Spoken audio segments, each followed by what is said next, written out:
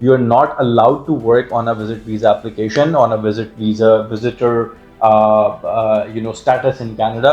So be very careful about that, because like I said earlier in this video, the officers does have the power to change your visa, to revoke your visa if they caught you doing something wrong in Canada. So be very careful, and I hope this video sent a message very clearly